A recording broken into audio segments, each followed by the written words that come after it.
Hello 2318 students.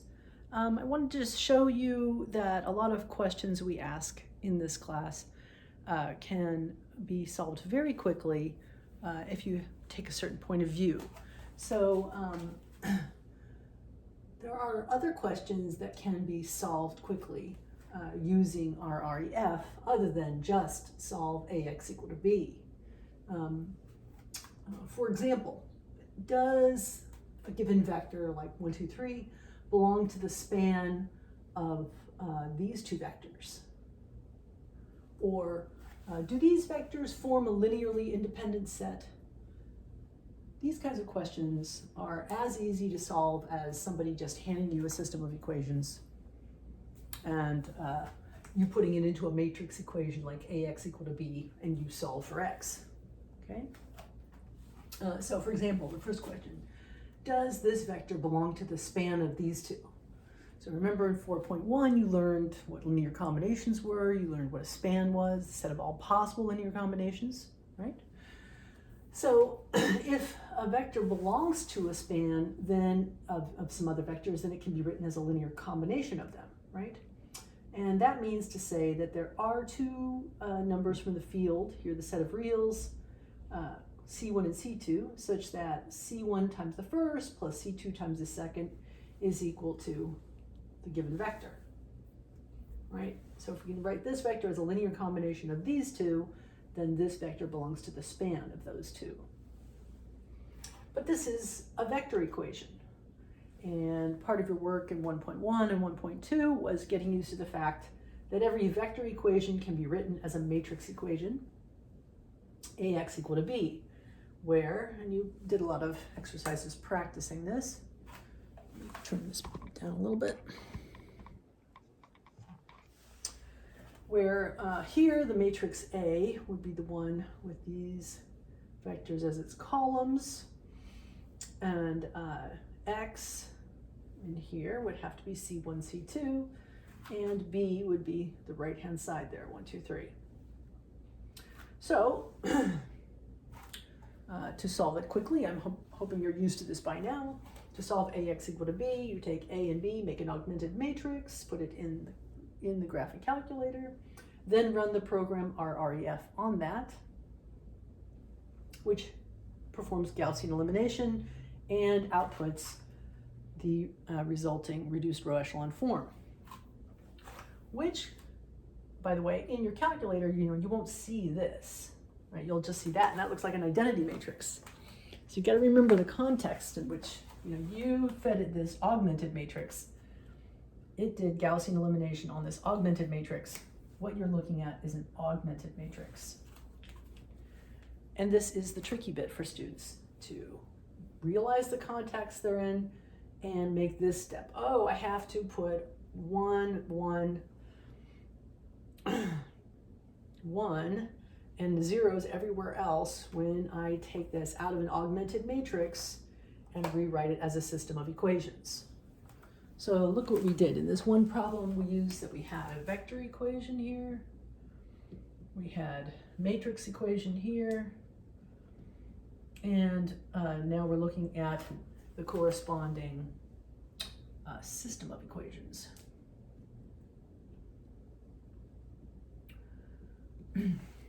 So in the beginning of chapter 1, you learn that that any one of these can be written in the other form, and hopefully the point got across that you want to be able to do that very quickly, okay? So if you come out of an augmented matrix, you should put it into a system of equations, okay? And then read what it says there. What is it saying?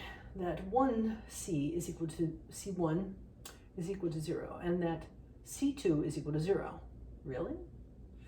But the third line says that 0 plus 0 is equal to 1, and that's a contradiction.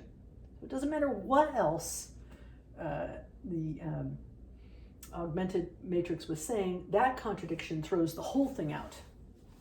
In other words, if you assume that there is a solution to this, you run straight into something that's false. 0 does not equal to 1. So therefore, there is no solution to this. So the question was, can this vector be written as a linear combination of these? No, it cannot. So V does not belong to the span of V1, V2. That's the answer to that question 1 here. Now, how about this other question? This sort of question is going to come up a lot. In chapter 1, you are given the definition of when a set of vectors forms a linearly independent set, but I'm just going to repeat it right here. So a set of vectors, a finite set of vectors in a vector space, is called a linear independent set. And I emphasize that first syllable, a linear independent set, if and only if every time someone tries to take a linear combination of those vectors and set it equal to the 0 vector, the only way that could happen is if every one of those constants was equal to a 0. A linearly independent set has only this one solution, okay? For any linear combination of those vectors set equal to 0, the result has to be, well, the only way that would work is if every single one of those constants was a 0. That's a linearly independent set. What if a set is not linearly independent? Okay. Well, in English, that means we're saying it's linearly dependent, all right? But what does that look like mathematically? So a set forms a linearly dependent set if there do exist constants, C1 through CP, not all of them to 0 from the field, okay? Not all of them such that a linear combination of those vectors does equal to 0. That is the signature of a dependent set. A little bit of logic for you. This is saying for all linear combinations set equal to 0, the one solution is this. If you negate that, you're saying, well, there exists at least one solution of CI, not all of them 0, where that linear combination does equal to 0. Okay, so do these form a linearly independent set? That question can also be phrased as solve a system of equations, AX equal to B, and therefore you could use rref to do it quickly. Let's look at an example of answering question 2. Here, for these vectors, so V1 is 1, 2, 3, V2 is 4, 5, 6, V3 is 7, 8, 9. I'm just grabbing arbitrary vectors here. Okay. So let's look at solving that type of question. Do those vectors 1, 2, 3, 4, 5, 6, 7, 8, 9 form a linearly independent set? By the definition of linearly independent, if they formed a linearly independent set, then any linear combination of them set equal to the 0 vector would imply that all the coefficients had to be equal to 0.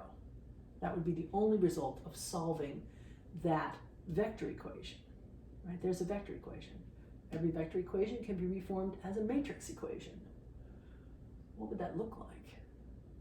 Well, if you have V1, V2, V3 in as the columns of A, all those coefficients, C1 through C3, as the components of the x variable, x vector you're solving for, and the right-hand side is the B vector is the 0 vector, all zeros. So this is what that looks like as a matrix equation. And to solve it quickly, you can just make an augmented matrix with A and B and find rref of it. So we're putting in A and B. So we're putting in this augmented by that. And we're running it through rref. Out comes the result. The reduced row echelon form is this.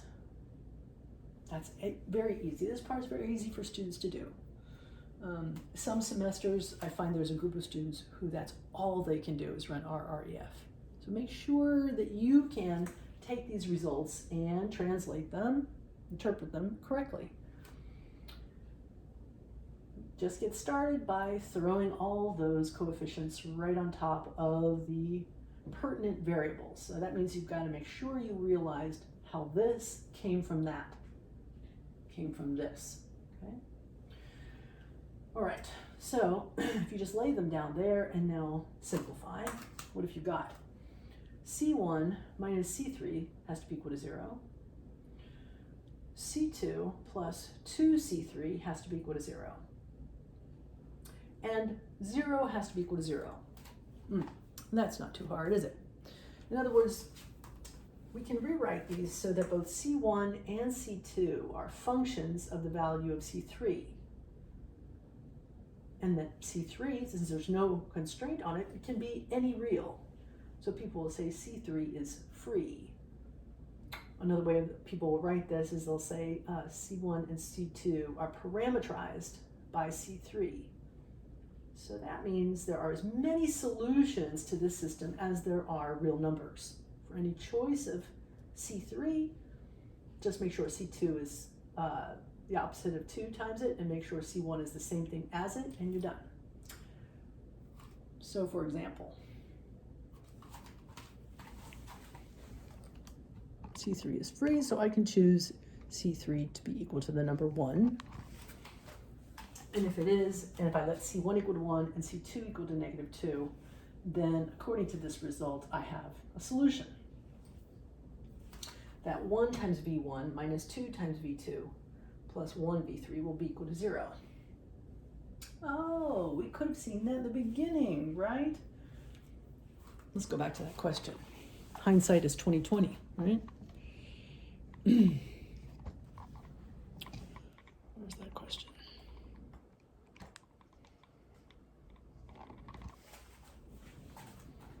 Here. Do these vectors form a linearly independent set? We could have, I suppose, seen that if we had just written 1 times one of those minus 2 times one of those plus 1 of these, that would equal to 0 vector. Well,